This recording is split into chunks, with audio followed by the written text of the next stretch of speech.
Hi there, Miss Ella here from Learn to Grow. I hope that you guys had a nice Halloween. If you do celebrate it, we sure did. I kind of scared the kids a little bit. I did my own makeup and I'll show you a picture, so just don't be alarmed because they look pretty scary.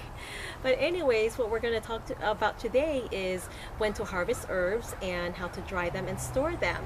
Now, first I want to talk about how to or when to harvest, when's the best time. Usually it's in the summertime, but you can also harvest them during fall.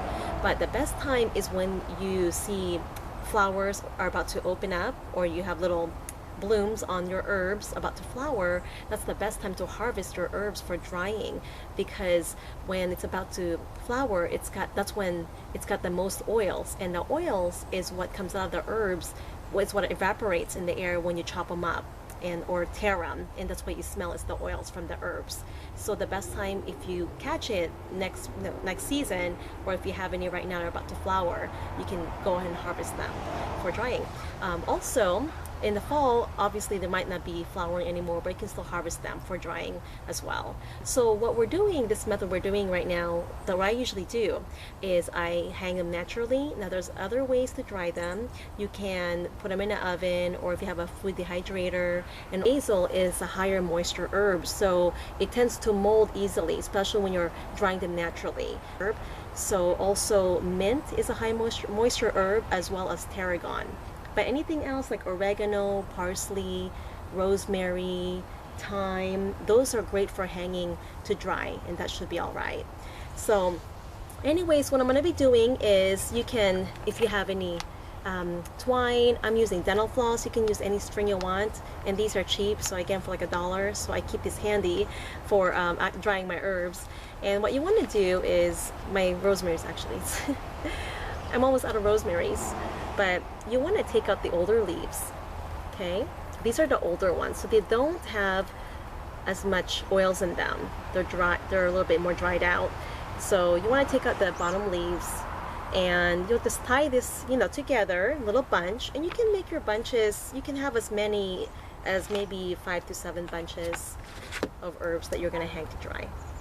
So I'm just going to get, let's see, maybe about 12 to 14 inches of string or dental floss. Tie my herbs together here.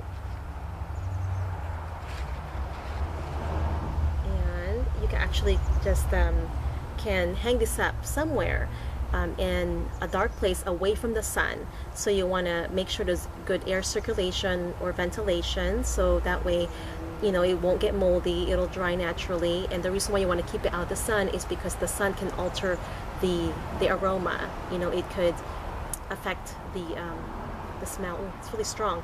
So anyways, you can dry it simply like this. You can hang it maybe in your pantry or somewhere in the kitchen, and they look pretty decorative. Now I don't have a lot of sun in my kitchen, so I don't just hang them there. I keep them in a paper bag. Put them in a paper bag to dry, and I will usually just tear a hole there on the side here. And on the other side, thread through, and you're going to use your string to hang it. And then you can kind of close it up like this, just kind of twist the bag on top.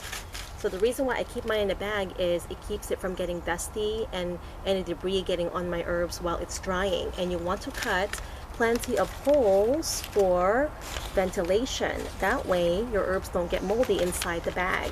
So the bag will, keep it pretty much clean, away from dust and debris, and also from light. The ideal temperature for drying the herbs indoors is between 70 to 80 degrees. So it's cooler now, but I do keep my house around 70 degrees constantly to keep it warm. And so this should dry okay. And what I'm going to do is put it in my dining room away from the sunlight. Now, of course, before you dry your herbs, make sure they're clean after you harvest them. If you're harvesting them in the morning, which is usually the best time, is you can check to make sure that, if there's no dirt on them and they look pretty clean, they should be okay. You can just pat dry them with paper towels, or even just hang them up for a few hours until all the water evaporates from the herbs.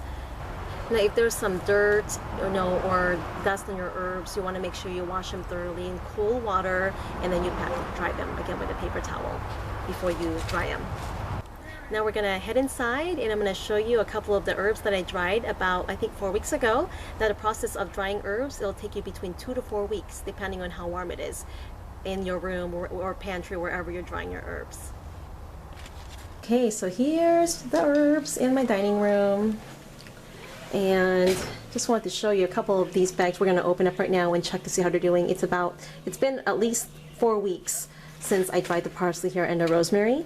Now, I mentioned earlier, you can just hang them up like this, somewhere in your kitchen if there's not that much sunlight, or somewhere maybe in your pantry, and where it's warm enough. And generally, you want to take off the older leaves. So we're just going to be, the outer leaves out here. So they're not going to be as pungent as the newer leaves. So you don't have to keep all of leaves, because if you have an abundance of parsley like I do, they're just kind of growing all over the place.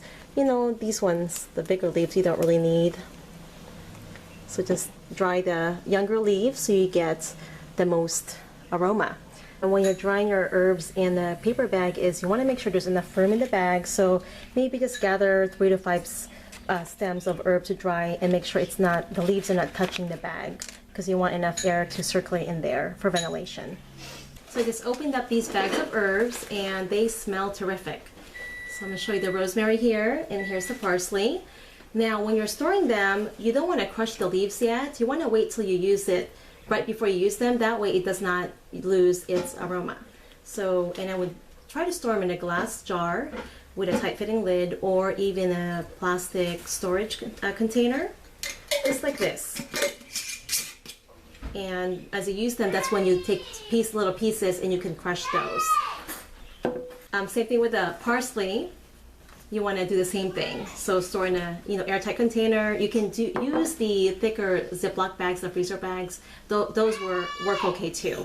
Now after you put them in your container, you want to check in probably about 3 to 4 days to make sure that there's no moisture in there, or the herbs are completely dry, so that way they don't get moldy. So that's the one thing is when you're drying them naturally, you want to make sure that it's dried all the way before you put them in your storage containers. I hope that you guys found this helpful. If you have any questions or comments, please let me know at the comment section below. And I hope that you guys have a wonderful weekend. Thank you so much again for tuning in with us at Learn to Grow, and we'll see you soon. Bye-bye.